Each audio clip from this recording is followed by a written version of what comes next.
Bonjour et bienvenue dans Raconte ton histoire, un podcast pour passer une semaine en histoire. Ce sont des histoires pour les adultes qui veulent renouer avec leur enfant intérieur, avec la légèreté profonde de la vie, en lien avec le langage universel que sont les mythes, les contes et les histoires. Celles que l'on se raconte au coin du feu, celles que l'on se murmure à l'oreille, celles que l'on se transmet de mère en fille, celles que l'on fredonne et toutes les autres.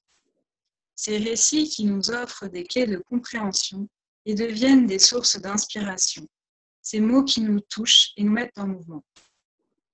Je m'appelle Marie-Liesse, je suis psy-créative. J'accompagne les femmes et les hommes qui vivent un changement de cap dans leur vie personnelle ou professionnelle et qui se sentent déboussolés à créer une nouvelle sécurité intérieure. Je les aide ainsi à se libérer de leur carcan afin qu'ils puissent reprendre le pouvoir de leur vie. Dans ce nouvel épisode de Raconte ton histoire, je suis très heureuse d'accueillir Samia qui va se présenter et partager avec vous l'histoire qu'elle a choisie. Bonjour Samia. Bonjour Marie-Liesse, bonjour tout le monde. Alors, je vais me présenter, comme Marie-Liesse le disait. Donc moi, c'est Samia Mekas, j'ai 42 ans et j'accompagne les femmes à se reconstruire émotionnellement après avoir vécu un cancer du sein pour retrouver l'estime d'elles-mêmes. Aujourd'hui, je suis avec Marie-Liesse parce qu'elle m'a fait la proposition, et c'est une superbe proposition, les histoires quel bonheur pour ma part. Ça me remet évidemment à mon enfance, mais surtout effectivement à mon enfant intérieur. Aujourd'hui, j'avais envie de partager avec vous une histoire sur la conversation avec Dieu, de Nick Donald Walsh. Alors, je ne sais pas si vous connaissez, mais moi, il m'a fait un énorme bien fou. Et en même temps, il a remis, il a mis un bordel dans ma vie. Quand j'ai vu ce livre, et j'ai vu ce titre, quand j'ai voulu poser la main dessus, je me suis vue en disant, non, je ne peux pas acheter un livre pareil. Pour moi, Dieu était sacré. J'ai grandi dans une famille qui était musulmane, mais pas très pratiquante, dans le sens où on faisait le ramadan, on faisait aussi Noël. Donc, c'était un peu compliqué. Il y avait cette histoire de, voilà, nous sommes musulmans, mais nous habitons en France, donc on partage un petit peu les cultures. Alors, il y avait cette contradiction.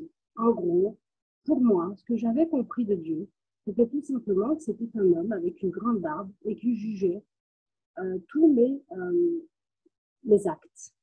Et donc, quand je faisais quelque chose de pas bien, j'allais donc être puni sévèrement. Et quand je faisais quelque chose de bien, eh ben, c'était juste bien. Et donc, que je pouvais avoir une récompense, j'ai envie de dire.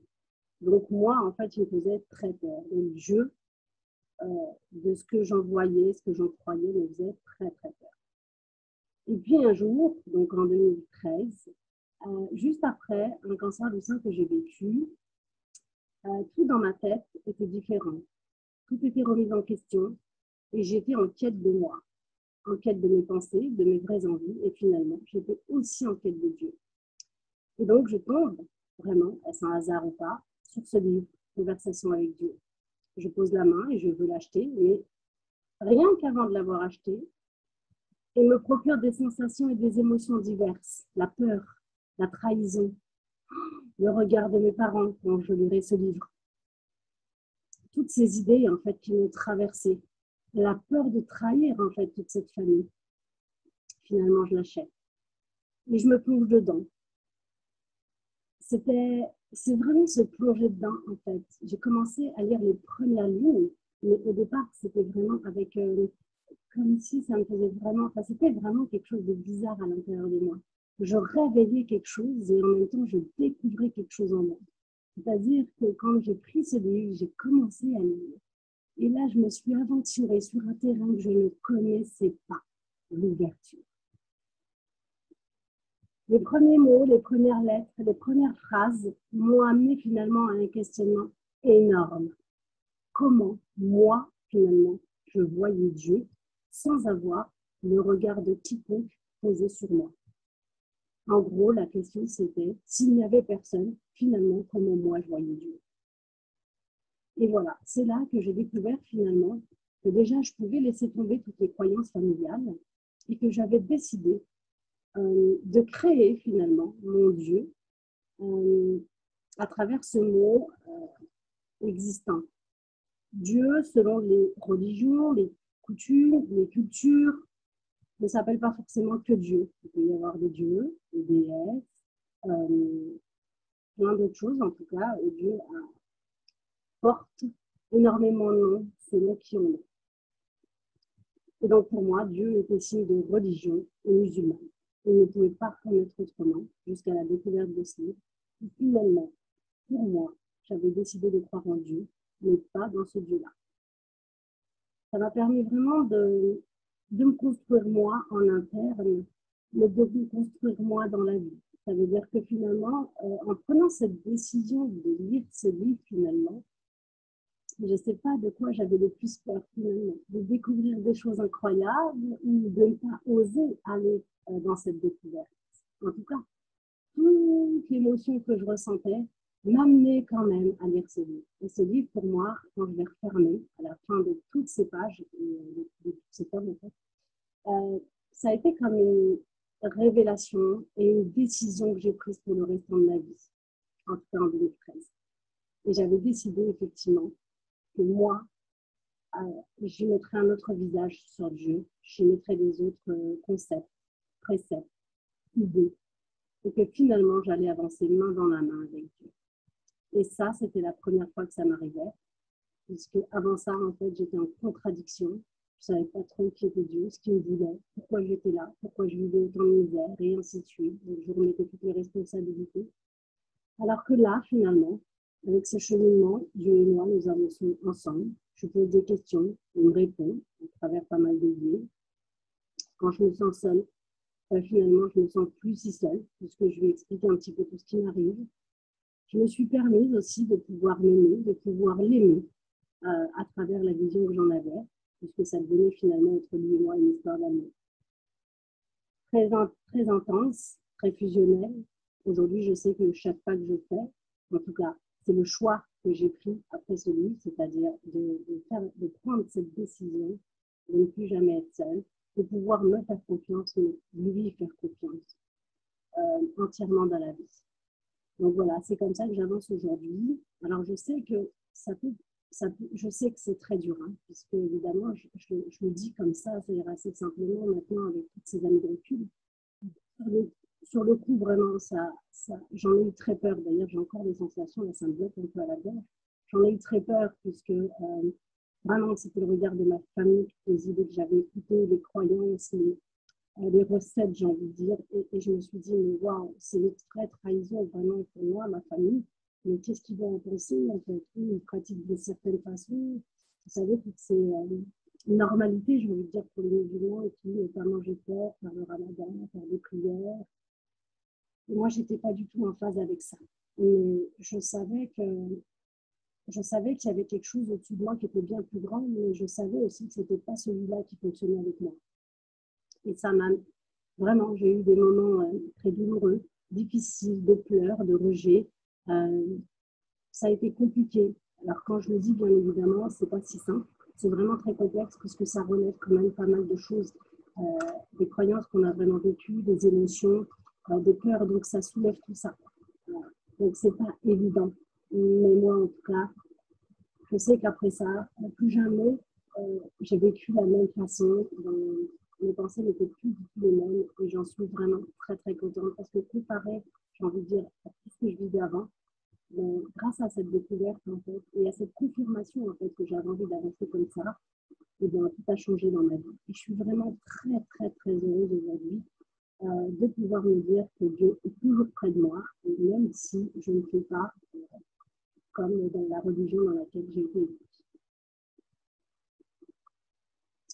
Donc voilà, donc n'hésitez surtout pas. Alors j'ai envie de... Oui. Merci Samia, c'est hyper fort ce que tu partages. Et quand tu m'as dit que tu allais choisir ce livre, ça m'a beaucoup touchée parce que c'est un de mes livres aussi de chevet, donc j'ai trouvé ça génial comme choix. Voilà, très subjectivement, je trouve ça super. Et je comprends ce que tu partages parce que je pense que j'ai vécu à peu près la même chose par rapport en fait à cette décision à un moment donné de sortir du clan pour s'individualiser et toute la culpabilité et les blessures de rejet que ça réactive, etc. J'ai l'impression que c'est ça que tu nous transmets et qu'en même temps, c'est un acte courageux et en même temps, ça n'aurait pas pu être différent. C'est-à-dire qu'à un moment donné, tu as décidé de te choisir, de dire bah, moi, qui je suis et du coup, quelles sont mes valeurs et du coup, la religion ou la spiritualité ou la relation à Dieu, fait partie de ça, en fait, fait partie de la carte d'identité, entre guillemets, en tout cas des étiquettes qu'on peut se mettre.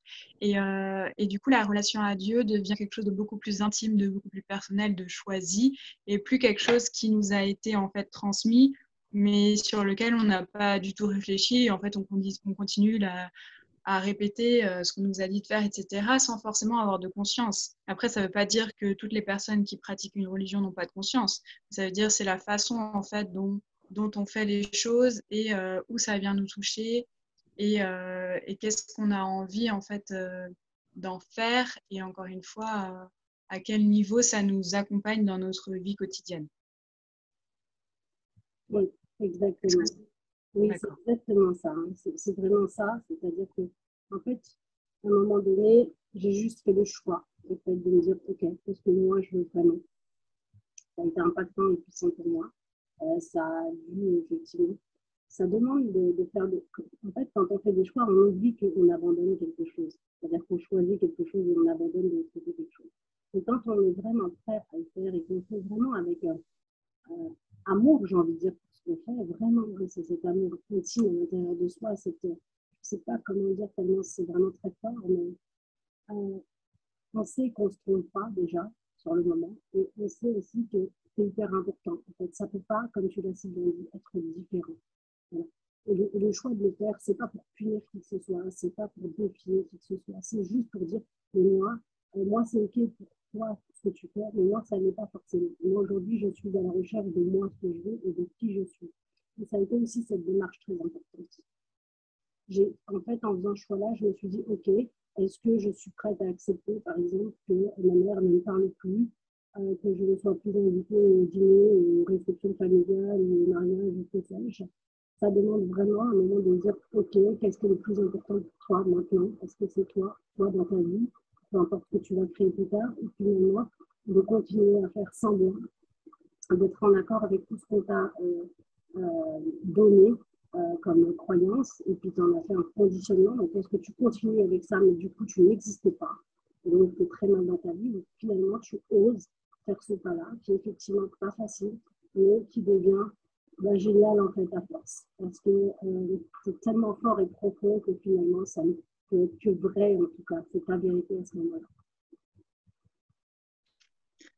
Ouais, c'est en fait, je pense que c'est important ce que tu dis parce qu'à la fois c'est un acte courageux et à la fois c'est un acte d'amour. Ça devient en fait à un moment donné comme une évidence.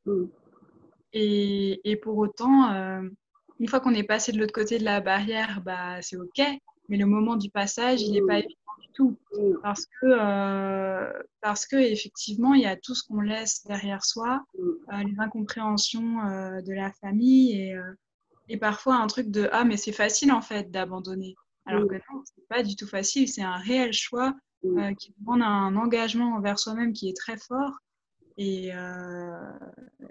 et voilà. Enfin c'est merci beaucoup d'avoir partagé ça parce que je trouve que c'est très fort et c'est à la fois très intime et universel, tu vois, à portée universelle parce que ce que tu partages, ça résonne pour moi et je suis sûre que ça résonne pour plein de personnes.